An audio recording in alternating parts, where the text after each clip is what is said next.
नमस्ते दोस्तों, कैसन बानी जा आप सबे। हम आशा करते हैं सारा लोग खुश और हैप्पी होई। तो आज हम लेके आइल मैंने 1 कप सूजी से पूरा परिवार खातिर बहुत ही मज़ेदार और टेस्टी मिठाई की रेसिपी, जौन आज से पहले ना ही आप लोग देखले होखब जा और ना ही कबो खइले होखब जा। तो चलिए जा फ्रेंड्स, आज के मज़ेदार रेसिपी देख लिहल जा। सबसे पहले लिहल जी 1 कटोरी सूजी। सूजी के हम पहले से छान लेल बनी, जे हम बारीक वाली सूजी लेल बनी, तो आप लोग मोटा वाला सूजी भी ले सकेनी जा। देख सकेनी जा कितना दानेदार हमनी के सूजी बा फ्रेंड्स। सबसे पहले का कर जी कि पैन गरम कर लिहल जी। अब एजा का कर जी कि सूजी के डाल दिहल जी। सूजी के डाल के एक का कर जी कि धीमा आँच पे बढ़िया से भून लिहल जी। एजा आप लोग चाहें तो थोड़ा सा घी डाल के भी बढ़िया से भून सकेनी जा। हम बिना घी के ही भूनत तनी, तो अगर आप लोग के घी पसंद होके थोड़ा सा एमे घी डाल सकेनी जा। अब एके तब तक भूनल जी जब तक एकर कलर थोड़ा सा हल्का हल्का गेहुआ कलर ना हो जाए। तो देख सकते जा फ्रेंड्स, बीच बीच में एके चलावत रहब जा और बढ़िया से एके चला के भून लेब जा। तो आप लोग के बता दे तनी फ्रेंड्स, का है कि मिठाई जौन बा ना उड़ीसा के मिठाई है, जौन की हर घर में बनेला और बहुत ही फेमस मिठाई है। तो हमके नइखे लागत कि आप लोग आज से पहले देखले होखब जा। अगर देखले होखब जा तो प्लीज़ हमके कमेंट करके ज़रूर बताइब जा। तो देख सकेनी जा फ्रेंड्स, कितना बढ़िया से हम सूजी के भून लेल बानी। यही तरीका से भुने के बाटे और एकर कलर भी आप लोग देख सकेनी जा कितना बढ़िया आइल बाटे। बात करते करते सूजी भी हमनी के बढ़िया से भुना गइल बाटे। अब एइजे का कइल जी फ्रेंड्स कि हल्का हल्का 2 मिनट और भून लेल जी। इससे ज़्यादा हमनी के नइखे भुने के, काहे कि सूजी के हमनी के पूरा अच्छा से कलर मतलब कि हल्का हल्का भूरा कर लेले बनी जा। अब एइजे डाल दिहल जी 1 कटोरी दूध। दूध की जगह पे आप लोग पानी भी डाल सकेनी जा, अगर आप लोग के पास दूध ना होखे त।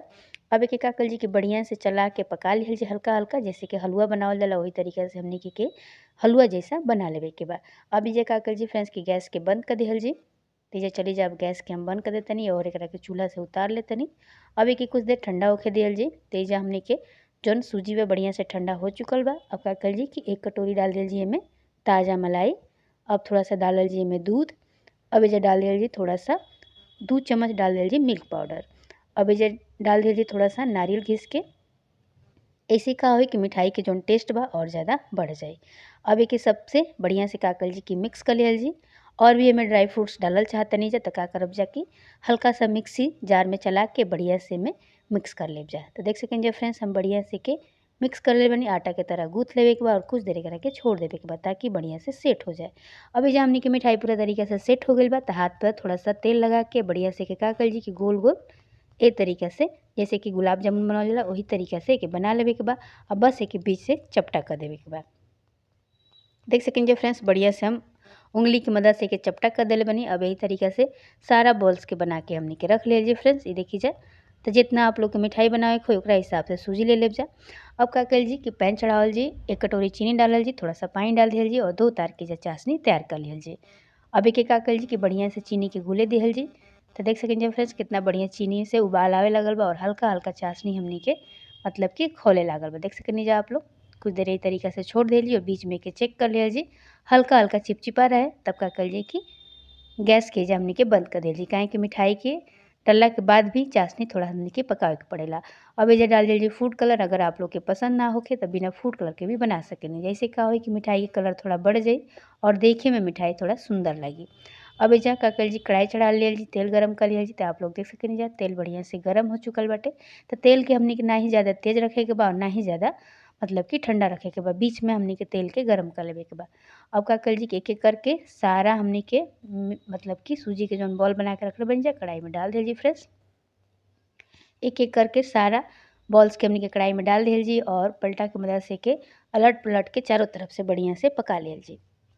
देख सकेनी जा फ्रेंड्स, एके बढ़िया से अलट पलट देव जा और धीमा आँच पे बढ़िया से कम एके 20 मिनट पाके में लग जाई। वैसे तो सूजी हमनी के बढ़िया से भून लेल बनी जा, तभी भी एकरा के बढ़िया से पका लिहल जी। हल्का हल्का मतलब कि सुनहरा होके तक पका लिहल जी।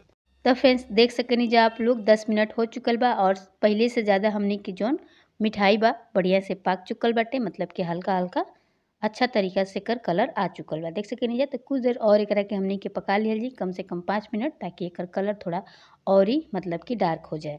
देख सकेनी जा फ्रेंड्स, कितना बढ़िया कलर आइल बाटे, एकदम से गुलाब जामुन जैसा हो गइल बाटे। तब का कइल जी कि सारा मतलब कि मिठाई के निकाल के एगो बर्तन में रख लिहल जी। तो चलिए जा सारा बॉल्स के निकाल लिहल जा। अब का कइल जी कि जौन हमनी के चाशनी बना के रखले जा ओमे डाल दिहल जी सारा। आप लोग देख सकेनी जा फ्रेंड्स, हमनी के चाशनी के साथ बढ़िया से पका लिहल जी और ताकि एकरा के बढ़िया से घुले दिहल जी। देख सकेनी जा फ्रेंड्स, ताकि जो चाशनी बा मिठाई के बढ़िया से सोख ले। तो देख सकेनी जा फ्रेंड्स, एकरा के कम से कम 1 घंटा ई तरीके से छोड़ दिहल जी, ताकि जौन मिठाई बस चाशनी के बढ़िया से सोख ले। अब का कल जी कि एगो प्लेट में निकाल के हम आप लोग के दिखाओ तनी। देखी कितना बढ़िया हमनी के उड़ीसा के मिठाई बन के रेडी हो चुकल बा सूजी के, जौन की बहुत ही मज़ेदार और टेस्टी बा फ्रेंड्स। देख सकनी जा कितना बढ़िया कलर आयल बाटे, ऊपर से चाशनी डाल दिहल जा। ये देखी जा कितना बढ़िया हमनी के मिठाई बन के रेडी हो चुकल बाटे। तो एकरा के आप लोग गार्निश कर सकेनी जा जौन आवेला चांदी के वर्क वैसे भी। तो चली जा ऊपर से चाशनी के हमनी के डाल दिहल जा और एकदम से हमनी के सूजी के रस भरी बन के तैयार हो चुकल बा, बहुत ही मज़ेदार और टेस्टी बा। तो चलिए जब फ्रेंड्स अभी के थोड़ा सा सजा दिहल जा। तेजा हम पहले ही से ही नारियल घिस के रख रही उसे सजा देतनी।